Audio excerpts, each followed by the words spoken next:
نحمدہ ونصلی علی رسولہ الکریم اما بعد فاعوذ باللہ من الشیطان الرجیم بسم اللہ الرحمن الرحیم۔ آج ہم پڑھیں گے سورہ فاتحہ کی آیت نمبر 5، اہدنا الصراط المستقیم۔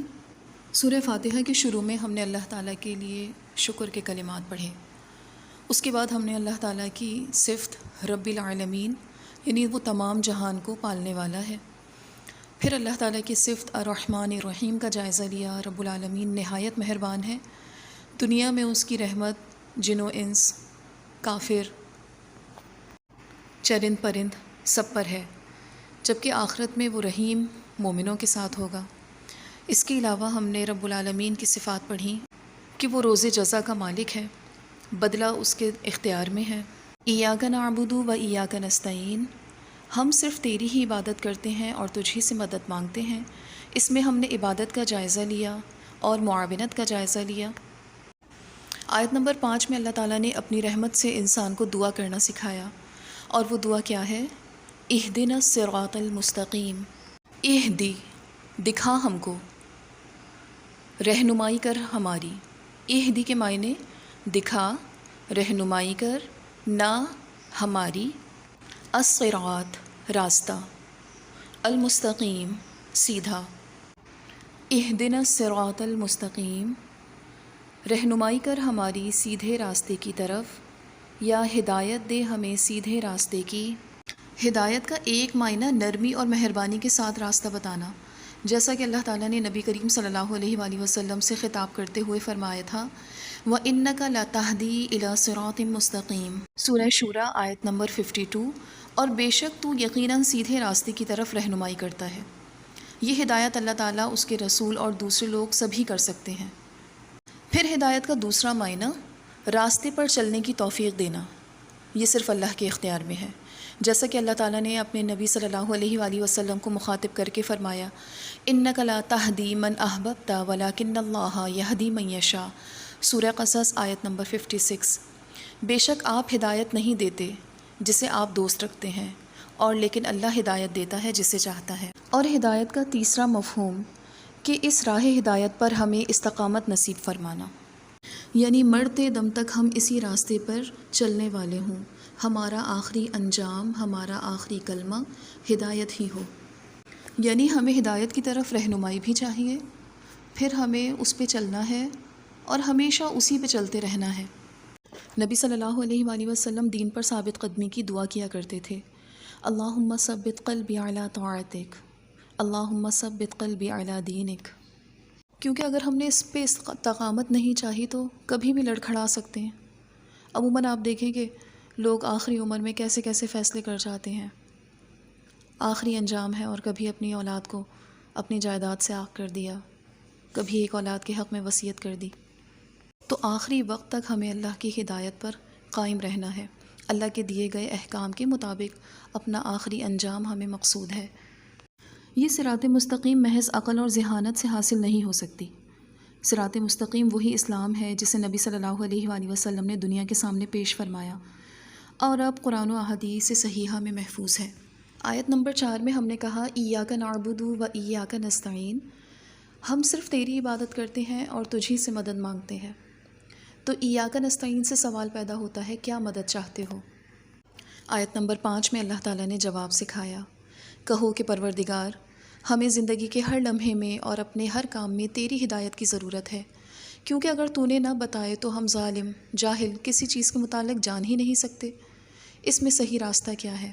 اگر جان بھی لیں تو اپنے نفس کی کمزوریوں، شہوت، غضب، حسد، طمع، بخل اور کبر کی وجہ سے، شیطان اور دوسرے دشمنوں کی وجہ سے اس صحیح راستے پر چلنا اور قائم رہنا تیری توفیق کے بغیر ممکن نہیں۔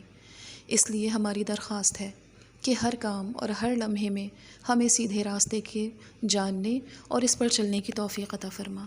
عموماً یہ سوال ذہن میں آتا ہے کہ ہم پہلے ہی ہدایت پر ہیں، تو پھر یہ ہدایت کی درخواست کا کیا مطلب؟ مقصد یہ ہے کہ جب ہر نماز کی ہر رکعت میں ہم بار بار یہ دعا کرتے ہیں تو اس کا مطلب ہے کہ ہمیں ہدایت پر قائم رکھ۔ عموماً آپ دیکھیے کہ ہم روزمرہ کے کاموں میں یہ سمجھتے ہیں کہ ہمیں ہر کام آتا ہے، لیکن جب ہم وہ کام کرنے کھڑے ہوتے ہیں تو ہم کہیں نہ کہیں ڈگمگا جاتے ہیں، سارے کام ہم سے صحیح نہیں ہوتے، کسی نہ کسی کام میں کوئی کمی رہ جاتی ہے۔ اس کی وجہ کیا ہوتی ہے کہ ہم یا تو اس کام کو اچھی طرح جانتے نہیں ہیں، یا ہم نے اس کام کو کرنے کی پریکٹس نہیں کی ہوئی ہوتی، اور جب ہم پہلی دفعہ کرتے ہیں یا دوسری تیسری دفعہ بھی کرتے ہیں تو کبھی کبھی ڈگمگا جاتے ہیں۔ ہر دفعہ کھانا ایک جیسا نہیں بنتا، حالانکہ ہمیں کھانا بنانا آتا ہے۔ آپ دیکھیں کہ ہر دفعہ کھانا ایک جیسا نہیں بنتا، حالانکہ ہم کھانا بنانا جانتے ہیں۔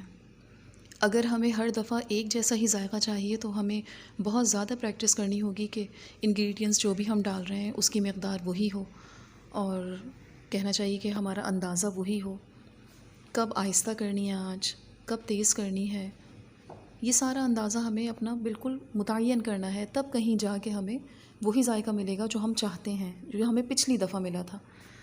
بالکل اسی طرح اہدنا الصراط المستقیم، ہمیں اللہ تعالیٰ نے راہ ہدایت تو دے دی، لیکن بار بار کہنے کا مقصد کیا ہے کہ تو نے جو ہمیں راہ دکھائی ہے اب اس پر چلنے کی توفیق بھی دے۔ اس کو چلنے کے لیے کیا کرنا ہے؟ اللہ کے نبی کی سنتوں کو دیکھنا ہے، احادیث کا مطالعہ کرنا ہے، قرآن کو سمجھنا ہے کہ یہ قرآن ہم سے کیا چاہتا ہے۔ جب ہم قرآن اور حدیث کا مطالعہ کرتے رہیں گے تو پھر اسلام پر عمل کرنا، اس پر چلنا آسان ہوگا۔ اور پھر صرف یہی کافی نہیں ہے، اہدنا الصراط المستقیم چلنے کی توفیق دینے کے ساتھ ساتھ تو ہمیشہ ہمیں اس پہ چلاتا رہے، ہمیشہ ہمیں اس راستے پر استقامت دے، کبھی ہم ڈگمگا نہ جائیں، یعنی ہمیشہ ہم قرآن سے جڑے رہیں، اپنے فیصلوں میں ہم قرآن سے رہنمائی لیں، ہمیشہ لیتے رہیں۔ اور یہ فیصلے انسان کو ہر لمحے کرنے ہوتے ہیں، بچوں کی تربیت سے، اپنی تربیت، اکیلے میں اپنی تربیت، سب کے سامنے اپنی تربیت، اپنی عبادت، اپنے معاملات، اپنے حقوق، اپنے مطالبات، قرآن نے کیا متعین کیے ہیں۔ تو جب ہم قرآن کا مطالعہ کرتے رہیں گے، اللہ کے نبی کی احادیث کو پڑھتے رہیں گے، سمجھتے رہیں گے، پیارے نبی علیہ الصلوۃ والسلام کا کیا طریقہ کار تھا، تو ہمیں اپنی زندگی کو اس طرح گزارنے میں آسانی ہوگی جس چیز کا ہمیں علم ہوگا۔ اگر ہمیں علم ہی نہیں ہے تو ہم صرف مسلمان ہیں، ہم صرف کلمہ گو ہیں، زندگی اگر اس ڈگر پہ نہیں گزر رہی تو ہدایت پوری نہیں ہوئی ہے۔ اس کے لیے ضروری ہے کہ بہت شعور کے ساتھ اہدنا الصراط المستقیم ہماری رہنمائی کر سیدھے راستے کی طرف، اسلام کے راستے کی طرف۔ قرآن ہم سے کیا چاہتا ہے وہ راستہ ہمیں دکھا، اور اگر تو نے وہ راستہ دکھا دیا ہے تو اب ہمارے لیے چلنا اس پر آسان کر دے، یعنی ہر عمل ہمیں بہت آسان لگے، قرآن کا کوئی حکم ہمیں مشکل نہ لگے، اپنی ذات پر اپلائی کرنا اس میں کوئی دشواری محسوس نہ ہو۔ اور پھر جب ہم اس پر چلنے لگیں تو چاہے کتنی بھی رکاوٹیں آئیں، کتنی بھی مشکلیں آئیں، رات کو اٹھنا مشکل لگے، پھر بھی ہم اٹھ جائیں۔ یہ کس کی توفیق سے ہوگا؟ جب ہم کہیں گے اہدنا الصراط المستقیم۔ صراط المستقیم کا ایک معنی دین اسلام ہے۔ اہدنا الصراط المستقیم ہمیں دین اسلام کی رہنمائی فرما، کیونکہ اللہ تعالیٰ تک اور جنت تک پہنچانے والا صرف یہی واضح، صاف اور سیدھا راستہ ہے۔ اللہ تعالیٰ نے اس کی وضاحت خود فرمائی ہے، قل اننی ہدانی ربی الی صراط مستقیم دینا قیما ملت ابراہیم حنیفا وما کان من المشرکین قل ان صلاتی ونسکی ومحیای ومماتی للہ رب العالمین لا شریک لہ وبذالک امرت وانا اول المسلمین۔ سورہ انعام۔ کہہ دیجئے بے شک مجھے تو میرے رب نے سیدھے راستے کی طرف رہنمائی کر دی ہے، جو مضبوط دین ہے، ابراہیم کا دین، جو ایک ہی طرف تھا، مشرکوں میں سے نہ تھا۔ کہہ دیں بے شک میری نماز، میری قربانی اور میری زندگی اور میری موت اللہ ہی کے لیے ہے، جو جہانوں کا رب ہے، اس کا کوئی شریک نہیں، اور مجھے اسی کا حکم دیا گیا ہے کہ میں مسلمان یعنی حکم ماننے والوں میں سب سے پہلا ہوں۔ یعنی صراط مستقیم اسلام ہے جو ہمارے پاس کتاب و سنت کی صورت میں موجود ہے۔ اس لیے جب کوئی کتاب و سنت سے ہٹ کر کسی شخصیت یا گروہ کے پیچھے لگتا ہے تو وہ صراط مستقیم سے ہٹ جاتا ہے۔ پھر اس کے لیے منزل مقصود یعنی جنت تک پہنچنا کسی صورت ممکن نہیں، جب تک ان تمام ٹیڑھی راہوں سے ہٹ کر کتاب و سنت کی واضح، کشادہ، روشن اور سیدھی راہ پر نہیں آتا۔ اہدنا الصراط المستقیم دکھا ہم کو پورا اسلام، سیدھا راستہ اور اس کے احکام، اور جو بھی قرآن اور احادیث ہیں اس کی تفصیل، اس کی طرف ہماری رہنمائی فرما۔ ان احکامات پر عمل کرنے میں ہماری رہنمائی فرما، ہمارے لیے آسان کر دے، اور پھر جب ہم ان احکامات پر عمل کرنے لگیں تو ہمیشہ کرتے رہیں، اس کے مطابق ہی ہماری زندگی گزرے اور اسی پر ہماری زندگی کا خاتمہ ہو۔ پھر دیکھیں اہدنا الصراط المستقیم، اس کا تعلق صرف دنیا میں نہیں ہے، دکھا ہم کو سیدھا راستہ، اس کا تعلق آخرت میں بھی ہے۔ جیسے ہم دنیا میں چلیں گے وہی آخرت میں ہمارا انجام ہوگا، آخرت ہماری ریفلیکشن ہے۔ دنیا میں ہم کہتے ہیں اہدنا الصراط المستقیم، صراط راستہ، اسی سے ہے پل صراط۔ جب دنیا میں ہم صراط مستقیم پر چلیں گے تو جب پل صراط پہ چلیں گے وہاں بھی نہیں ڈگمگائیں گے۔ اگر یہاں پر اسلام پر عمل کرنا مشکل ہوگا تو وہاں بھی پل پار کرنا مشکل ہوگا، وہاں بھی قدم سوچ کے رکھیں گے، ڈریں گے۔ اور اگر یہاں پر اسلام پر عمل بخوشی کر لیا اور اس کا ہر حکم اپنے لیے یعنی اہمیت کا حامل سمجھا کہ اللہ نے میرے لیے یہ حکم دیا ہے اور اس میں سراسر میرا فائدہ ہے اور اس میں سراسر اللہ کی رضامندی ہے، تو جتنا خوش دلی سے اس کو قبول کریں گے پل صراط پر بھی اتنی ہی آسانی سے گزر جائیں گے۔ اور پل صراط کیا ہے؟ جنت تک جانے کا راستہ۔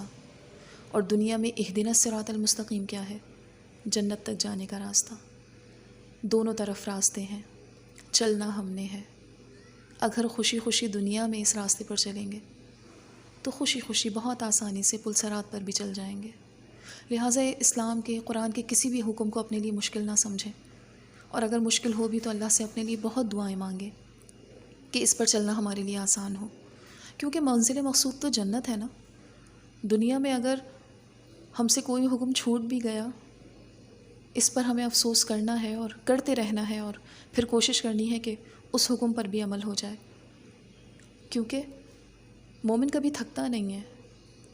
مومن تو چلتا ہے اور دنیا میں اس کے لیے مشکلیں ہی ہیں، لیکن اللہ تعالیٰ نے اس کی بشارت بہت دی ہے کہ اس کے لیے انجام بہت اچھا ہے۔ یہ مشکلیں برداشت کرنا اور تکلیف سہ کر اور مشقت میں پڑھ کے عمل کرنا۔ اور آپ یہ دیکھیں کہ اصل گھر تو ہمارا جنت ہے، راستے میں کتنی بھی رکاوٹیں آئیں، ہم چاہتے ہیں کہ ہم گھر پہنچ جائیں۔ باہر کی گرمی، سختی، ٹریفک کا رش، اور اگر راستے میں بارش ہو جائے، گاڑی نہ ملے، یا کبھی گاڑی میں ہیں اور گاڑی ساتھ چھوڑ دے، تو کیا خواہش ہوتی ہے کہ بس کسی نہ کسی طرح گھر پہنچ جائیں، گھر پہنچیں اور سارے معاملات حل ہو جائیں۔ تو یہاں بھی مشکل تو ہے، عمل کریں گے تو کبھی بارش بھی ہوگی، چلیں گے تو کبھی پیٹرول کا بھی مسئلہ ہوگا، کبھی گاڑی بھی خراب ہو جائے گی، اور گاڑی بھی صحیح ہو، بارش بھی نہ ہو تو دھوپ بھی ہوگی، اور کوئی اور معاملہ ہو جائے گا۔ تو پوری کوشش کیا ہوگی کہ بس کسی طرح ہم گھر پہنچیں۔ تو جنت گھر ہے ہمارا۔ عمل کریں گے تو مشکل ہوگی، رکاوٹ ہوگی، ہر طرح کی سختی برداشت کرنی ہوگی، اور یہ کب ہوگی؟ جب ہم نے اللہ سے دعا مانگی ہوگی کہ یہ ساری مشکلیں ہمارے لیے آسان ہو جائیں، ہمیں اس راستے پر چلنے کی توفیق دے۔ یعنی توفیق کا مطلب کیا ہے؟ کہ جتنی بھی مشکلیں آئیں ہم اس پر ثابت قدم رہیں، ہم چلتے ہی رہیں، تیری توفیق کے علاوہ ہم نہیں چل سکتے، ہم اس راستے کو اختیار نہیں کر سکتے جب تک تیری مدد شامل نہ ہو، اور تیری مدد شامل رہے تو وقتی نہ ہو۔ ہم مانگتے ہیں کہ وہ آخر تک ہماری ساتھ ہو، یہاں تک کہ ہمارا انجام تیری مدد کے ساتھ، تیری توفیق کے ساتھ ہدایت کے راستے پر ہی ہو۔ اہدنا الصراط المستقیم، بہت شعور کے ساتھ یہ دعا مانگنی ہے۔ اللہ تعالیٰ نے ہمیں یہ سکھائی ہے، کیونکہ اللہ تعالیٰ مہربان ہے، وہ ہمیں ہدایت دینا چاہتا ہے، اور چاہتا ہے کہ ہم ثابت قدم رہیں، چاہتا ہے کہ ہمارا انجام اچھا ہو۔ اور آپ یہ اللہ کی رحمت دیکھیں کہ انسان غیر شعوری طور پہ یہ دعا پڑھتا ہے، بار بار پڑھتا ہے، اور اللہ کے حکم سے بہت سارے لوگ ہیں جو ہدایت پر ہیں، اور ایک خلقت ہے جو الحمدللہ اسلام پر عمل کرنے والی ہے اور اسلام کے احکامات کو من و عن قبول کرنے والی ہے۔ اور اگر ہم یہ دعا، ہم سب مل کے شعور کے ساتھ یہ دعا مانگیں، ہم سمجھیں، نماز کے ترجمے میں ہم اس بات کو سمجھیں کہ ہم اللہ سے کیا چاہتے ہیں۔ اہدنا الصراط المستقیم، ہمیں اسلام کی رہنمائی چاہیے، اس پر چلنا ہمارے لیے آسان ہو، اور ہم زندگی کے آخری لمحے تک اسی پر چلتے رہیں، قرآن کا نفاذ ہم اپنی زندگی میں کریں۔